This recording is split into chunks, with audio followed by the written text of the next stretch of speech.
You be moo. You think they wise. You are a moo man. Winnie the Pooh and the Honey Tree.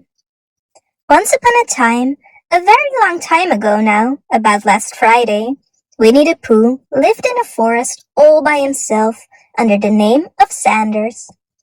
One day, when he was out walking, he came to an open place in the middle of the forest, and in the middle of this place was a large oak tree, and from the top of the tree there came a loud buzzing noise.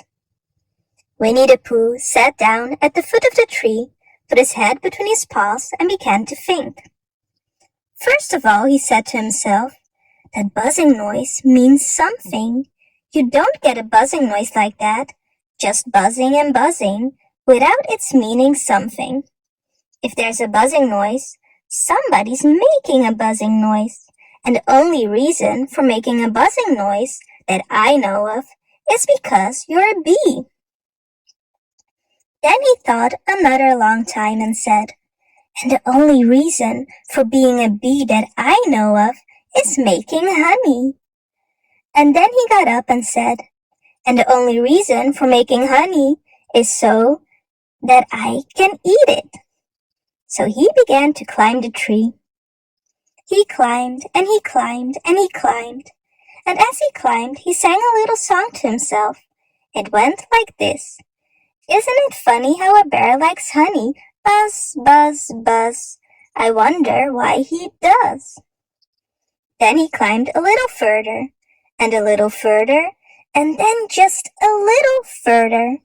By that time he had thought of another song. It's a very funny thought that if bears were bees, they built their nests at the bottom of trees, and that being so, if the bees were bears, we shouldn't have to climb up all these stairs. He was getting rather tired by this time, so that is why he sang a complaining song. He was nearly there now, and if he just stood on that branch... Crack! Oh, help! Said Pooh, as he dropped 10 feet on the branch below him. If only I hadn't, he said, as he bounced 20 feet on to the next branch. You see, what I meant to do, he explained, as he turned head over heels and crashed onto another branch 30 feet below. What I meant to do?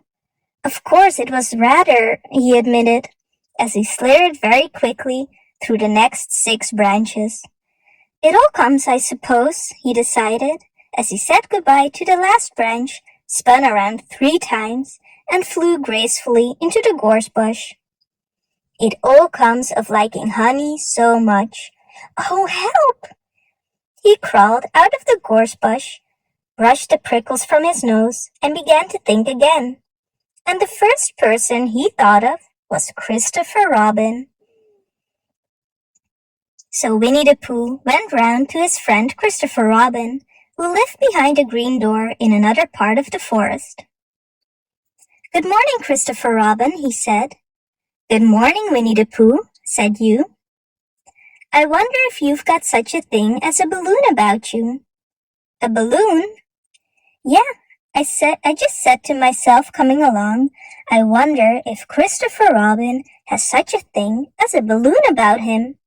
I just said it to myself, thinking of balloons and wondering. What do you want a balloon for? You said. Winnie the Pooh looked round to see that nobody was listening, put his paw to his mouth, and said in a deep whisper, Honey! But you don't get honey with balloons. I do, said Pooh. Well, it just happened that you had been to a party that day before at the house of your friend Piglet, and you had balloons at the party. You had a big green balloon, and one of Rabbit's relations had a big blue balloon, and had left it behind, being really too young to go to the party at all, and so you had to bring the green one and the blue one home with you. Which one would you like? You asked Winnie the Pooh. He put his head between his paws and thought very carefully. It's like this, he said. When you go after honey with a balloon, the great thing is not to let the bees know you're coming. Now, if you have a green balloon, they might think you're only part of the tree and not notice you. And if you have a blue balloon, they might think you were only part of the sky and not notice you. And the question is, which is most likely? Wouldn't they notice you underneath the balloon, you asked. They might, or they might not, said Winnie the Pooh. You can never tell with bees.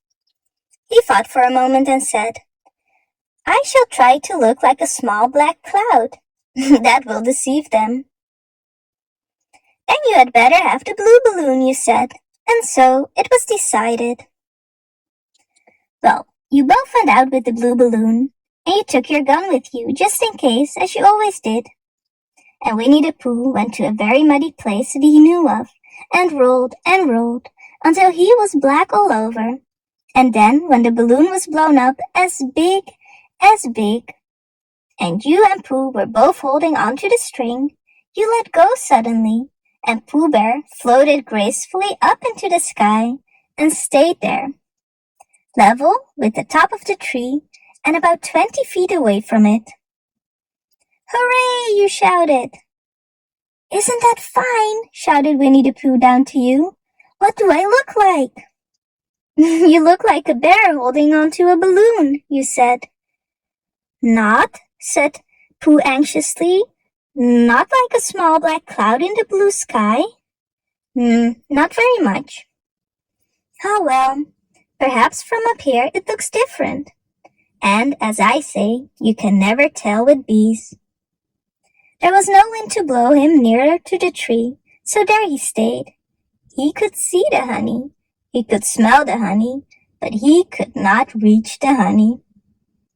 After a little while, he called down to you. Christopher Robin, he said in a loud whisper. Hello? I think the bees suspect something. What sort of thing?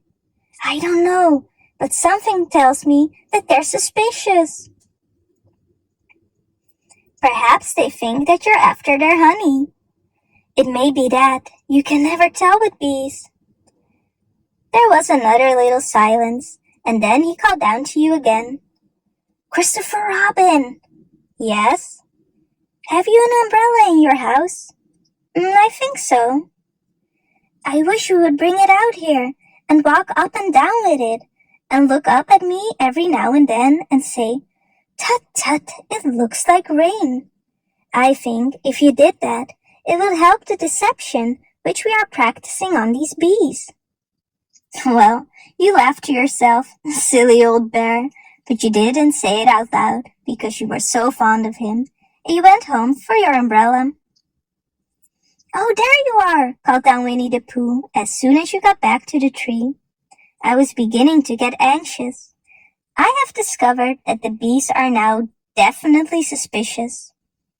Shall I put my umbrella up, you said. Yes, but wait a moment. We must be practical. The important bee to deceive is the queen bee. Can you see which one is the queen bee from down there? No. Pity. Well, now, if you walk up and down with your umbrella, saying, Tut, tut, it looks like rain, I shall do what I can by singing a little cloud song, such as a cloud might sing. Go! So while you walked up and down and wondered if it would rain, Winnie the Pooh sang this song. How sweet to be a cloud, floating into the blue. Every little cloud always sings aloud. How sweet to be a cloud, floating in the blue. It makes him very proud to be a little cloud.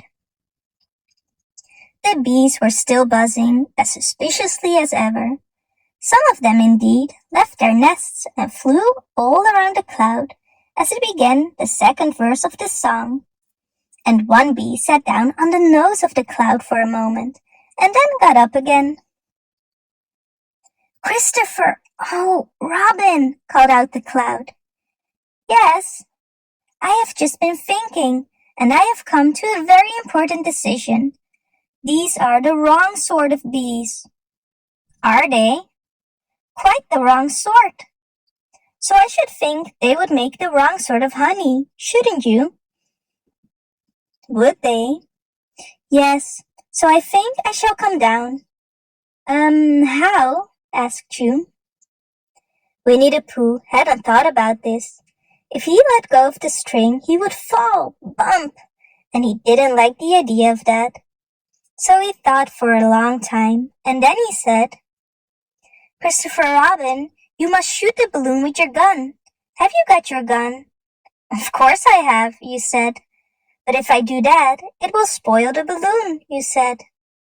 But if you don't, said Pooh, I shall have to let go, and that would spoil me. When he put it like this, you saw how it was, and you aimed very carefully at the balloon and fired. Ow, said Pooh. Did I miss? You asked. You didn't exactly miss, said Pooh, but you missed the balloon. I'm sorry, you said, and you fired again. And this time you hit the balloon, and the air came slowly out, and Winnie the Pooh floated down to the ground.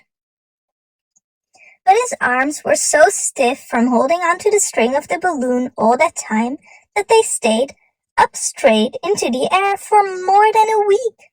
And whenever a fly came and settled on his nose, he had to blow it off.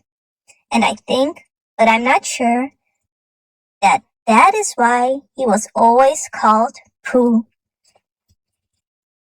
You be moo. You think say they wise. You are a moo man.